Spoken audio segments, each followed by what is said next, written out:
Once again to the Duct Tape Studios. I'm Jeff McAleer, your host here at the Gaming Gang channel. Thanks for joining me once again.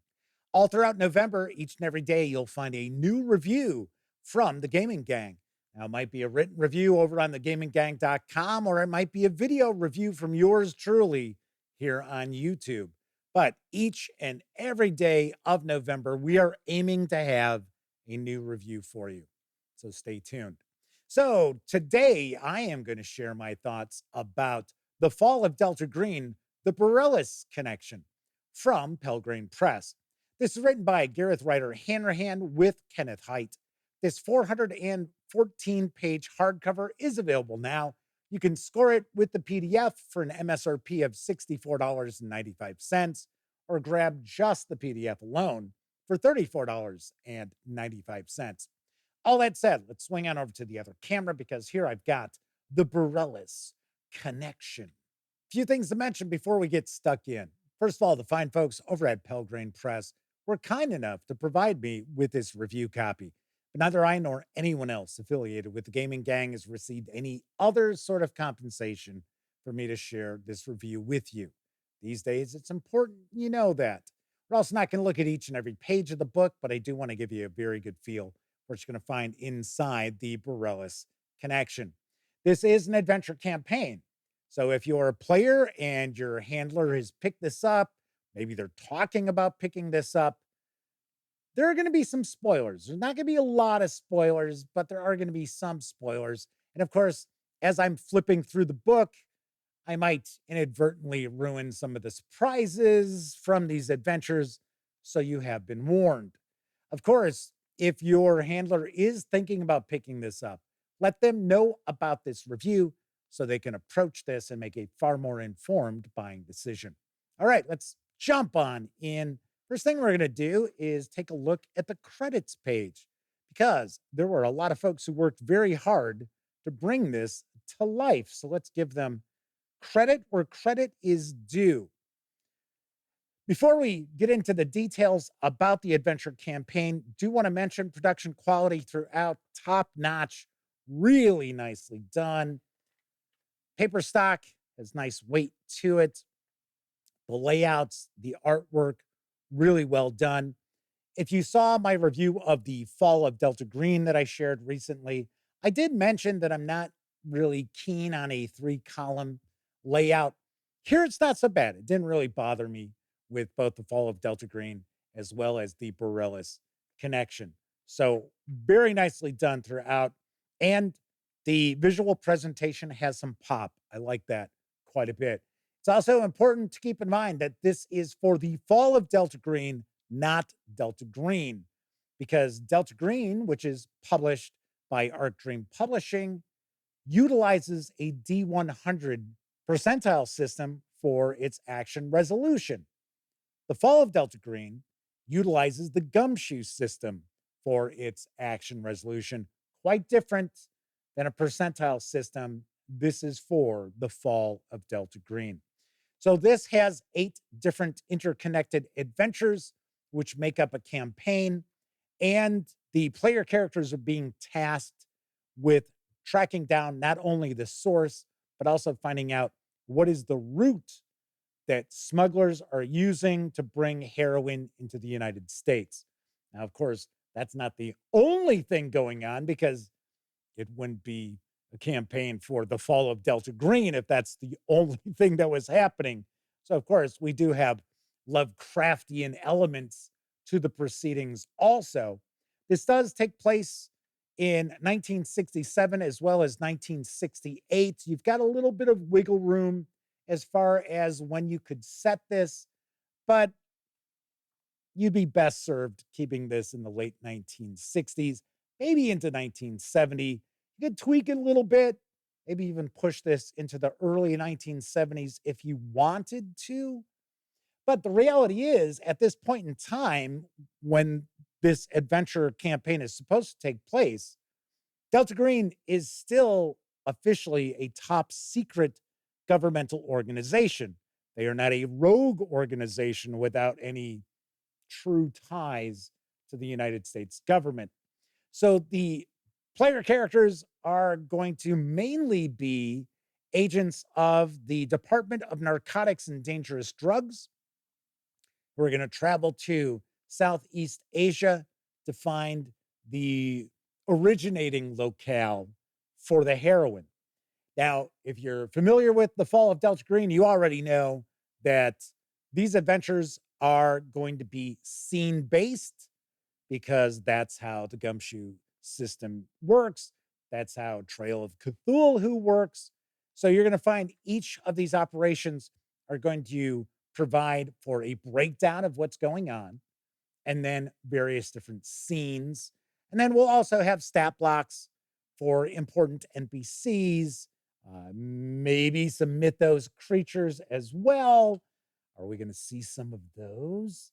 I wonder. Of course we will. So, as far as each of the scenes, they are broken down by, is it a core scene? So, is this something that really needs to take place in the adventure, such as right here? Or is it an alternate scene, which means it's optional? It doesn't have to take place, such as here. Each of the scenes will tell us what scenes led into it or possibly led into it, as well as what scenes that the scene will lead out into.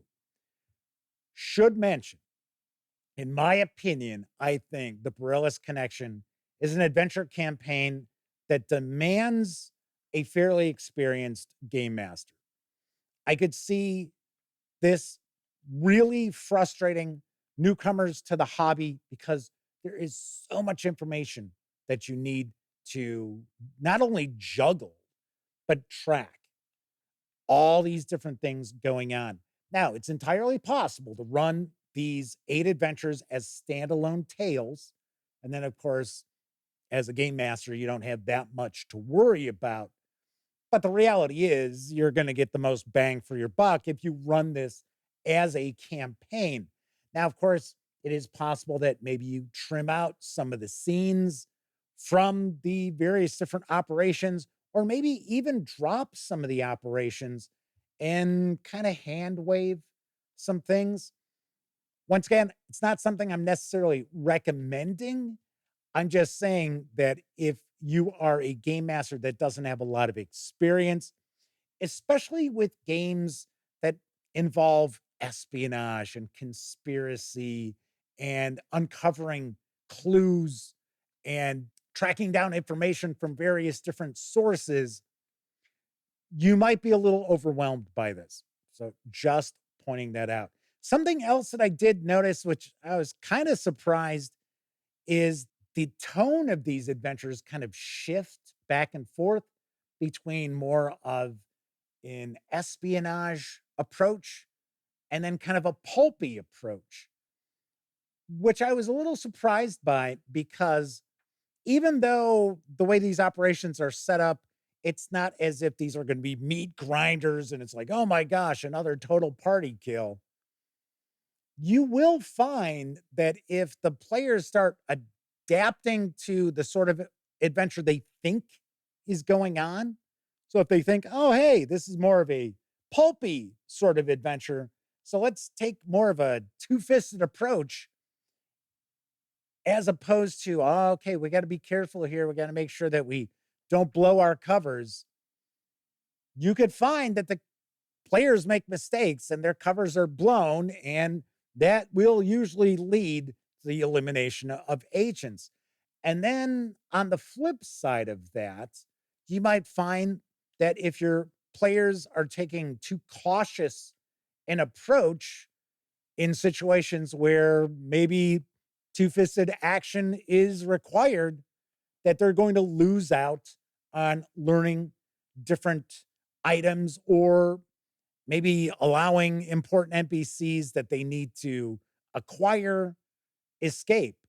So, like I said, I was kind of surprised that the tone kind of shifts, and sometimes it shifts in the middle of an operation, and it might shift back and forth more than once in an operation. So, like I said, thought that was a little bit unusual. Something else that I should also point out is in some ways, it feels a little like too much mythos is kind of being shoehorned in some places in this campaign. I don't want to say it's really noticeable, but it does seem like through these operations, it's sort of like, oh, well, okay, we better get some deep ones in here, sort of thing. Once again, it's not a big issue, but it is something that I did kind of notice. I did kind of feel a little obvious. But as far as these adventures go, very nicely done. I find them to be very interesting. I think it might be up to the handler to kind of telegraph to the players what sort of approach they might want to be utilizing at certain parts in these operations so that they don't fall into the, oh, well, we were taking that two-fisted approach. Guess maybe we should have been trying to find out a little more information, doing a little more interrogating, finding more clues, and so forth. Also, once again, I can't stress this enough. You really should have some experience running Call of Cthulhu or Delta Green or the Fall of Delta Green before trying to take this on as a full-fledged campaign. Because, like I said, it might lead to a little bit of frustration for those who are new to running role-playing games. All in all, this is very cool. The player characters are going to pretty much globetrot from Southeast Asia to Eastern Europe to Western Europe, back to the United States.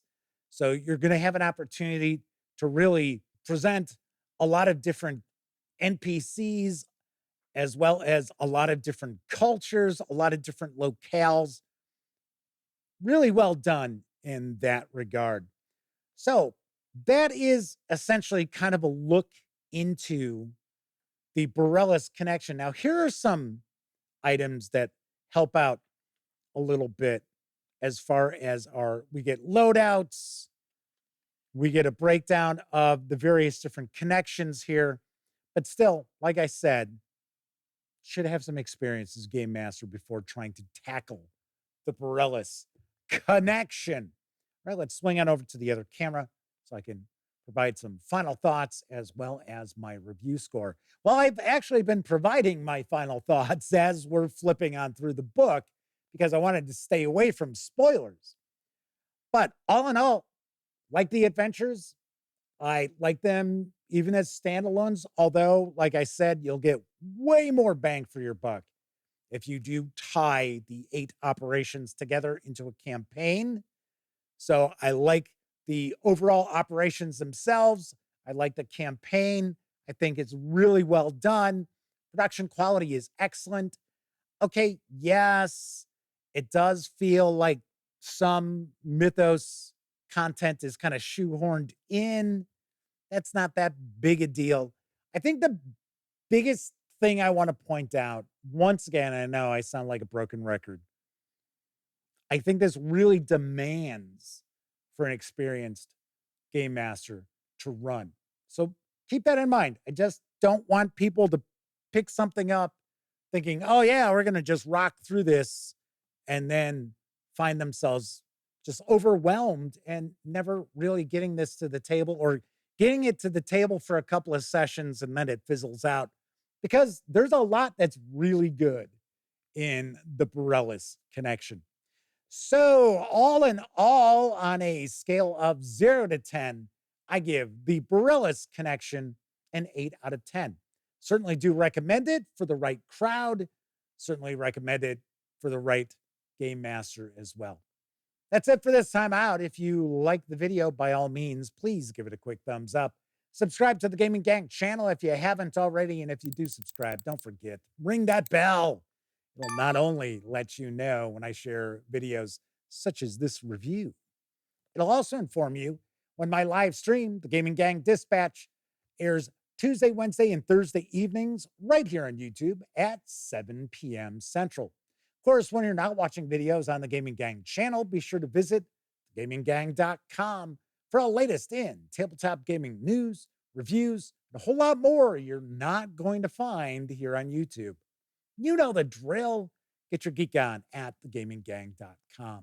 Thank you very much for watching. Once again, I'm Jeff McAleer. And until I see you next time, I certainly hope all of you get to enjoy plenty of great gaming with your gang.